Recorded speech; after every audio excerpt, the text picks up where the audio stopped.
No tak, vážení spolustrávnici, tešilo ma, ale budem si musieť odskočiť na miesto, kam aj králi chodievajú pešo. Že to na mňa úplne sedí? Som obrovský král? No, tomu nerozumiem.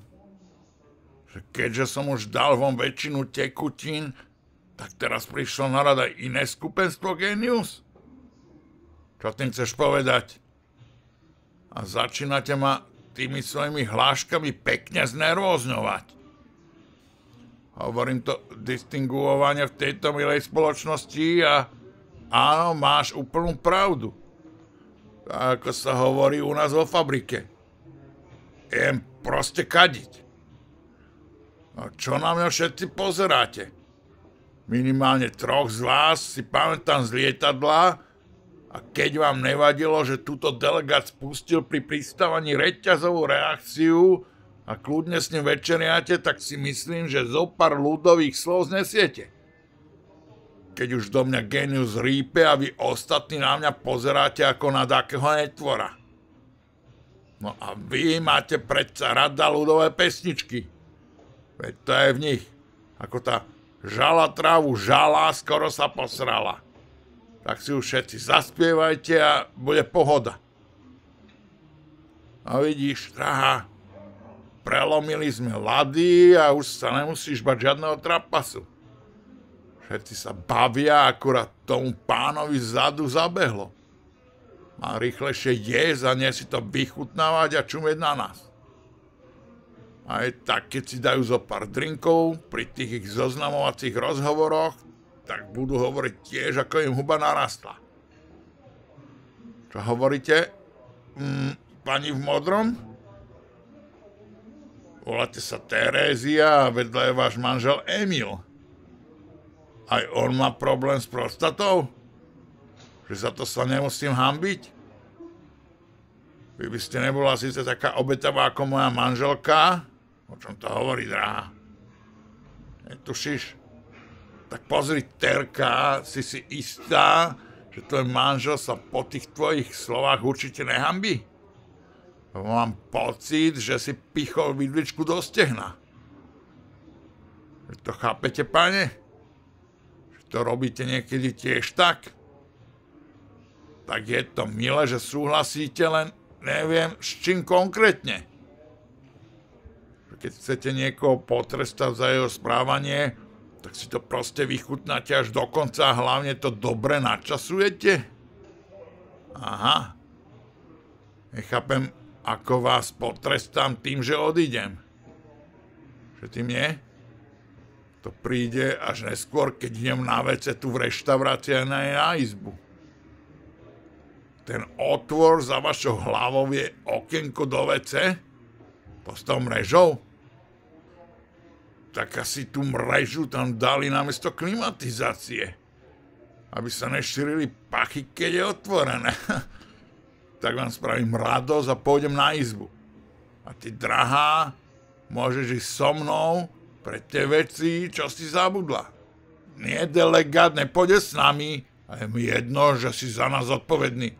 My sme na dovolenke a nie v koncentračnom tábore alebo na farme, aby nás stále niekto sledoval.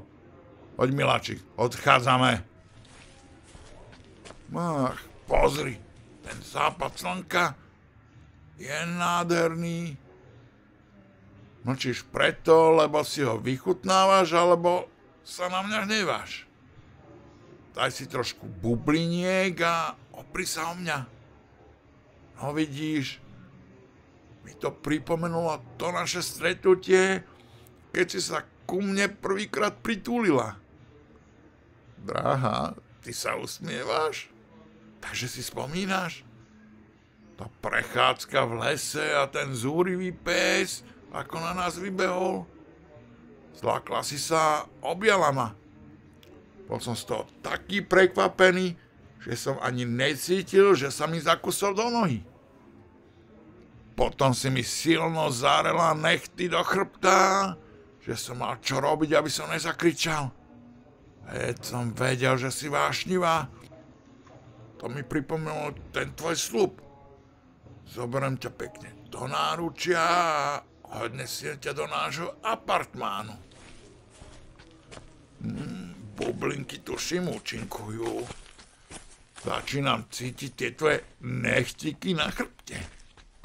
Poďom tadiaľ to, nech nikoho nestretneme. Dokázal som dokonca otvoriť tie dvere aj nohou.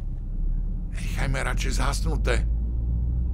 Tak tu ťa takto opatrne položím na posteľ, drahá, a rýchlo sa vyzlečem. Vyhrnem tú tvoju mini sokničku a... Som, len nič nevidím. Daj mi znamenie, kde si, nech ti neublížim. Á, vidím znamenie. Tak, a vzdoruješ, to sa mi páči, navodí to naozaj zrušujúcu atmosféru. Au, čo robíš? Prosím? Že som nenásytné hovado a raz mi nestačí? Čo? Drahá, prečo na mňa hovorí zrazu správa? Že si to teraz nehovorila a hľada svetlo? Akom potom ležím? Už vidím, ale radšej by som nevidel. Terézia, jej prostata. Čo hovoríš? Že som chlípnik a keď mi nestačí obetová manželka, tak nepočítam s tým, že sa k nám pridáš? Že sme veľmi čudný pár a sme si tú tvoju ústretovosť vysvetlili zle? Tebe nebadí, že tvoj manžel už nemôže a nehľada žiadne dobrodružstvo tohto typu? Oceňuješ originalitu tohto nápadu? Aha, mali by sme radšej odísť. Tomu ver, rýchlo ideme. Pome. Drahá, kam som sa až dostal? Prestan, prosím ťa. Ty dobre vieš, že som šikovný a preto ťa to zaujíma? No som vďačný za to, že pred chvíľkou som šikovný vôbec nebol. Lebo by som sa šiel okamžite utopiť. Čo sa smeješ? Že by som urobil dobrý skutok a Emil by mal chvíľu pokoj? Prestaň. To nie je vôbec vtipné.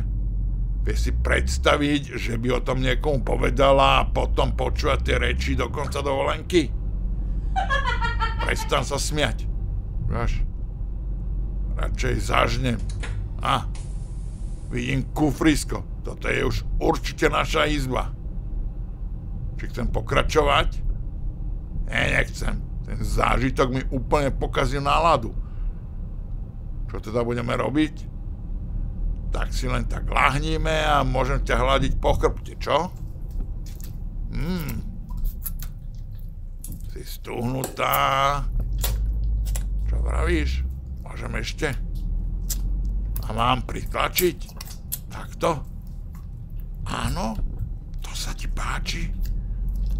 A teraz mám ísť trochu nižšie? Sem? Tak? Dobre?